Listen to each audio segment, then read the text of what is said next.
花花，台湾天空很美吧？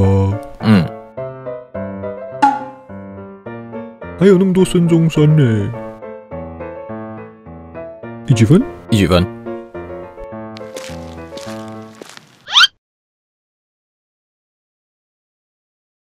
干，都你了。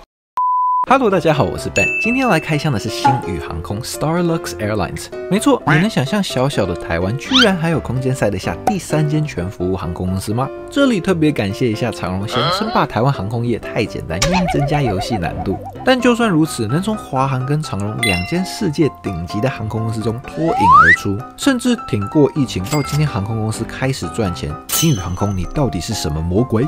我们今天就来开箱看看吧！3、2、1，起飞！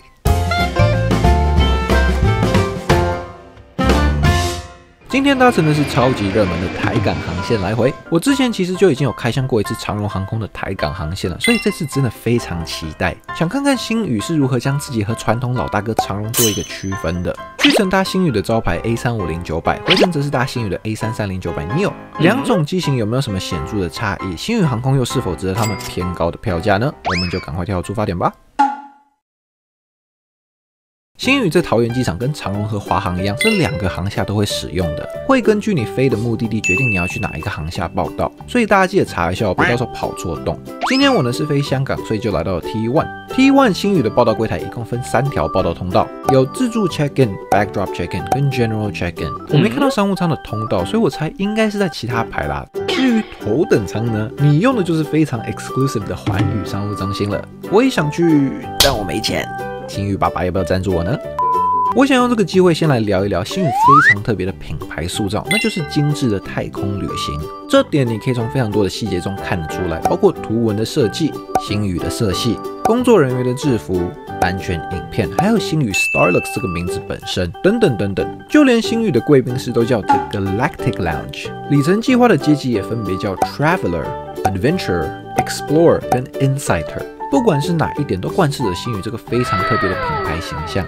除此之外呢，星宇毕竟也还是一间台湾的航空公司，而台湾的航空公司就是很爱跟卡通联名合作。华航有跟 Pokémon 跟奇异卡哇，长荣有 Hello Kitty， 星宇则是跟 Snoopy 啦。星宇在跟 Snoopy 合作这点也是非常的用心，从登机牌跟报到柜台的行李吊牌，到飞机上的娱乐系统跟飞机餐，到处都可以看到 Snoopy 的影子。所以如果你是 Snoopy 狂粉的话，你大概会觉得很幸福。哪天星宇突然冒出一个 Snoopy 的涂装，我也不会很意外，我们就期待一下吧。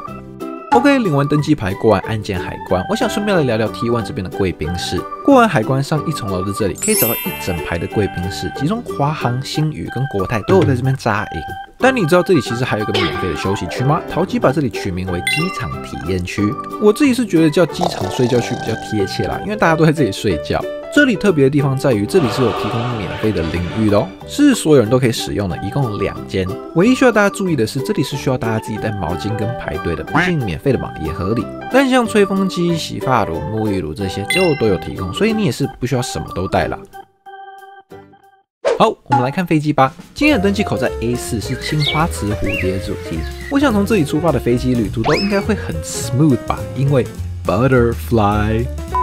好啦，今天搭乘的是星宇航空 JX235 A350-900。星宇目前一共有10架的 A350-900， 平均机龄才 1.5 岁，超级年轻。我今天搭的 B58505 也才仅仅1岁，基本上是刚刚从空爸肚子里蹦出来的飞机。那 A350 也是星宇的旗舰机型，这也能从他们的舱等配置看得出来。一共4个舱等，4席的头等舱、26席的商务舱、36席的豪华舱以及240席的经济舱，分别都是121、121、242跟333的座椅布局。我想很多人也早就知道，但最前面的121头等舱也是台湾目前唯一的头等舱哦，算是星宇的卖点之一。OK， 来看我今天的座位 64K 吧。椅子采用的是非常热门的 Recaro CL3710的座椅。我之前开箱过的长荣787跟达美 A350 的经济舱也都是用这个座椅型号。但不得不说，星宇在很多细则选择上还是要强过另外2家的。椅子的颜色是咖啡色跟灰色，是非常沉稳低调，但又带着一点奢华的颜色选择。相比长荣那个我看不太懂的格子形状，真的是好看太多了。星宇在官网也有表明这些颜色分别代表了理念，所以大家有兴趣的话也可以自己去看一下哦。在入入座前，椅子上就已经预先放好了一个枕头，枕头用的是那种很舒服的枕头套，不是很多航空公司会用的那种一次性套套。这里换偷嘴一下华航，头枕是皮质的，椅子本身摸起来也是精致的质料，这真的是我少数一坐上去屁股就特别爽的座椅。软度对我来说真的是一个刚刚好，加上1个半拳头的 legroom 跟18寸的宽度，这个椅子坐起来是真的舒服。这里特别提一下 ，A350 的制造在空巴经过优化后，其实是已经可以每排塞得下10个座位了，但星宇依旧选择了每排9位的座椅布局，这也是为什么在宽度上会觉得相对舒服。好，再来，头枕可以上下调整，左右弯折，甚至连下面这里都是可以凹起来的，是真正的6边形战士。椅子下面有充电头，不仅有万能插座，还有 Type C， 每3个椅子分2个。然后就是电子窗，这里也值得提一下，因为星宇是世界上首家空巴 A350 推出这个电子窗的航空公司哦。先不论大家到底喜不喜欢电子窗，但你不得不承认，这确实很有科技感，非常符合星宇的品牌定位。加上调整速度也比我搭过的787都要快很多，所以我觉得这个还是不错的选择的。最后，每一张椅子都有个 Kotok， 上面的话只是只有 Personal Reading Light， 但没有 Personal Air Vent。OK， 很棒，我们再往前来看椅背吧。椅背的下面是一个大口袋，加上前面的一个小口袋。大口袋里有安全须知、呕吐袋，更有大股的飞行杂志。小口袋里则是塞了星宇牌的头罩式耳机。耳机固然很酷，但我觉得更酷的是包耳机的塑料袋，居然连这个都是设计过的 Snoopy 主题，我真的是服了。往上看的话，就是一个折叠式的餐桌跟一个 tablet and cup holder， 这点我也是非常的喜欢。大部分 CL3710的座椅其实是不带这个的，所以我想这应该也是星宇尝试将自己和其他航空公司区分出来的一点吧。然后就是最上面的娱乐系统啦，这个娱乐系统跟华航的 A321neo 应该是同一套吧，灵敏度高，边框窄，尺寸也大，可调整的同时，下面还有 USB 跟耳机插孔。以硬体来说，这绝对是目前市场上数1数2好的。至于软体方面，星宇也是非常的用心，每一个目的地都有他们专属的 Snoopy homepage， 非常的可爱。娱乐内容也是该有的都有，电影、电视节目、游戏、音乐，甚至他还会读心术，知道我没朋友，提供这本非常适合我的儿童书。而说到儿童书，小朋友当然也有他们的儿童专业，吃货们也可以找到今天的航班菜单。我自己的话，还是最开心能够找到 State of the Art 的飞行地图，跟可以连自己蓝牙耳机的功能啦。其他我真的没什么好抱怨的，这套娱乐系统对我来说已经很完美了。好，开箱完座椅安顿下来后，我要来执行今天的任务了，那就是装嫩跟空服要扑克牌。不知道我一直觉得自己不是小朋友，要扑克牌有点丢脸，但星宇的这个扑克牌真的很漂亮，上面还有很多符合星宇品牌形象的句子，比如说这个 The Journey of Exploration， 还有 Navigate to the Shiniest Star， 那么酷的扑克牌怎么可以不拿呢？随后播放的 Safety Demonstration 也持续呼应着星宇太空旅行的这个主题，里面的角色都丑萌丑萌的，很像在看皮克斯的电影。一点我特别喜欢的是，如果你认真看安全须知的话，你会发现它们是同一个剧情的，这个连贯性真的会让你觉得你踏上了一个好玩的旅程，这些细节真的都很棒。不久后飞机就开始 push back 了，我们先来看个起飞片段吧。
飞机在抵达飞行高度后，机组人员很快开始了餐饮服务。但在食物来之前，我想先快速介绍一下机上网路。星宇的所有客机都是有提供网路的，豪金舱、商务舱跟头等舱的旅客都是可以免费无限使用的。至于经济舱呢，虽然也是可以免费使用网路，只不过仅限于 messaging， 但即使如此也是非常优秀了，这里给星宇一个赞。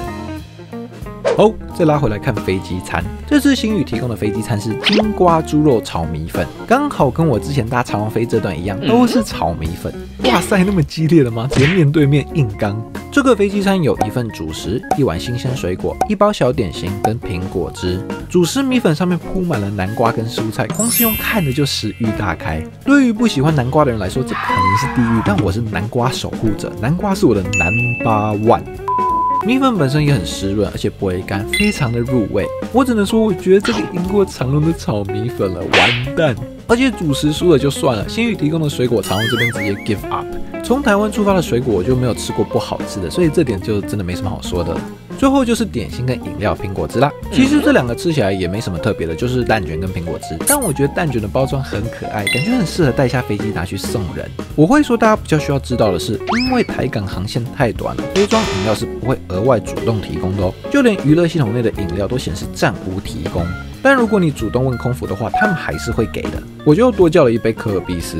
至于大名鼎鼎的星宇特调，很可惜在这条航线上也是不提供的，所以就等下一次长一点的航线再来开箱吧。整体来说，这真的是一个非常优秀的飞机餐服务。食物好吃就算了，餐具也是铁质的，湿纸巾、卫生纸、盐、胡椒跟牙签的包装也通通都设计过。星宇真的是一点细节都不愿意放过。以台港航线来说，这真的是天花板了吧？给星宇一个大拇指。OK， 吃饱后我们再来看看厕所吧。有一面超大的镜子，2个 Kotak、Air Vent、马桶垫，可以调整水温的水龙头，杯子，星宇牌的洗手液，还有跟 iDen 联名合作的保湿乳液跟保湿喷雾。那如果你问我知不知道这个牌子的话，我就会跟你说 I don't know。以上都是很多其他航空公司也会提供的东西，但以下就是星宇与众不同的地方了。首先，厕所里面是有绿色植物的，太强了吧喂！我在陆地上都养不活植物了，星宇居然可以在飞机上养。然后就是擦屁股的卫生纸是飞机跑道的设计，星宇你真的太会了，你这样让我怎么舍得擦啊？只能说这真的是个让人印象非常深刻的厕所吧。星宇永远有办法在一些看上去没什么的点上去做一些改良，也因此让这趟旅程变得格外难忘。我想这就是为什么那么多人对星宇的评价都那么高吧。随后我们就准备降落在香港国际机场啦，我们就赶快跳回程吧。哟吼，我们来回台北吧。星宇在香港机场使用的是第1排，分3个报到通道 ：General Check-in、Backdrop Check-in 跟 Premium Check-in。报到柜台这里一样可以找到可爱的行李吊牌，登机牌也一样是 Snoopy 主题。看来我要被 Snoopy 轰炸1个半小时了。过完海关后，我们今天的飞机还在赶来的路上，所以我就在香港机场随便晃晃看看飞机。今天的天气超赞的啦，刚好可以看到这架飞往上海浦东国泰的 A350-900。我之前其实也已经开箱过这条航线的这个机型，所以有兴趣的话可以点右上角去看哦。这时候刚好还看到华航跟国航同框，直接一个 PTSD。有在追我频道的老粉大概就会知道，我之前其实是有拍过一集国航对决华航的影片的。我拍那支影片的初衷，其实只是觉得这会是个很有趣的主题。不过让我没想到的是，那支影片的评论区造成了蛮多我不希望看到的对立，连我自己的心情都受到了影响。于是，在检讨过后，我最后决定把那支影片拿下来。但想看的各位也不用担心，影片内容之后还是会上的，只是会以不同的形式重新出现在大家的荧幕上。到时候再拜托大家多多支持喽。OK， 我们来看刚刚从台北抵达的飞机吧。回程搭乘的是星宇航空 JX234 A330-900 neo。星宇目前一共有5架的 A330 neo， 平均机龄差不多3岁左右，而今天这架 B58304也是差不多3岁，还是蛮新的。我们登机后可以看到，它的座椅布局跟 A350是蛮不一样的，只有2个舱等，28席的商务舱跟269席的经济舱，分别都是 A330 标配的121跟242的座椅布局。我今天的位置是 52A， 来看看 A330 的椅子跟 A350有什么不一样吧。其实几乎一模一样。座椅型号跟 A350 一样，都是 Recaro CL3710的座椅，娱乐系统也都是同一套，所以整体搭乘体验真的不会差到太多，但还是有几点些微的不同的，这里就快速讲一下。首先 ，A330 碍于机身的宽度限制，椅子的宽度只有17.1寸，是要略小于 A350 的18寸的，所以这点大家可以自己思考一下，是更喜欢稍微大一点的座椅呢，还是更喜欢22的座椅布局呢？欢迎大家在底下留言分享你的看法。再来，窗户位下面这次还多了一个娱乐系统的盒子，会有那么一点点的卡位，但还好尺寸也不算特别大，所以还算可以接受吧。然后呢，就是我这趟回程是有跟空服多要一个毛毯的哦，毛茸茸的，摸起来很舒服，是我在经济舱里用过最好的毛毯之一。真的要比的话，我会认为比长荣的要舒服，然后跟华航的差不多。以上就是一些跟去程不太一样的地方，其他的点基本上都还是维持了非常高的水准，所以在机型变动下，我自己是觉得搭乘体验不会受到太大的影响的。当然，如果要我选的话，我自己还是觉得 A350 小胜一筹啦。大家又是怎么觉得呢？ OK， 我们再来看看回程的飞机餐吧。形式跟去程一样，都是配备了1份主食、1碗水果、果汁跟饼干。水果跟果汁就那样，我重点来讲一下比较不一样的主食跟饼干吧。今天吃的主食是港式叉烧炒米粉，光是这个 presentation 就已经吊打之前炒那可怜巴巴的炒饭了。4大块的叉烧肉跟很港的青菜和面，这道菜就只差直接把香港2个字写在上面了。而且它不止好看，它还蛮好吃的。虽然那个叉烧不是我吃过最好吃的叉烧，但以飞机餐来说，真的已经非常厉害了。再来就是跟去程一样的蛋卷，不过这次是红玉红茶口味的哦。我会特别再提一次，也是因为这个口味我觉得超级好吃。淡淡的茶香中和掉蛋卷的甜，是个非常美丽的味道，搞得我都想去大武山牧场买1盒来吃了。整体来说又是非常优秀的一餐。我吃完这2趟星宇飞机餐的感想就是，星宇真的非常重视美感跟创意。当其他航空公司提供的都是一些非常经典的菜肴时，星宇总会希望自己的飞机餐会有那么一点点的不一样。好比说像长荣那个时候喂我们吃经典的台式炒米粉，这当然没有问题，我也觉得非常好吃。只不过这对于星宇来说就太无聊了，他们一定要在炒米粉前面再加上一个金瓜，然后把飞机餐弄得5颜6色、漂漂亮亮。我想这也是为什么那么多人都很期待能吃到星宇的飞机餐吧。不久后我就已经降落回台湾桃园国际机场啦。这次短暂的星宇之旅已经让我开始期待下一次搭星宇是什么时候了。从最基本的登机牌跟安全影片，到有新的飞机餐跟厕所的布置，每一方面都可以看得出星宇跟其他航空公司不同的地方。你也许不一定会喜欢星宇做的每一件事，但我认为这些创新突破对台湾航空业来说只会是好事。我相信长荣跟华航看到星宇这样是不会在那边坐以待毙的。希望台湾御三家都可以在这良性的竞争中互相成长，成为更好的航空公司吧。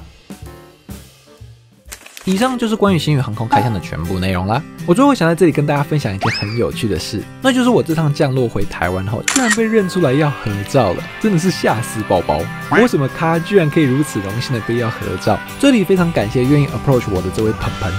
下一集我在思考是要做太行还是新航，2家都有很多人说想看，所以就再欢迎各位在底下留言告诉我咯。就这样，下次影片见，拜拜。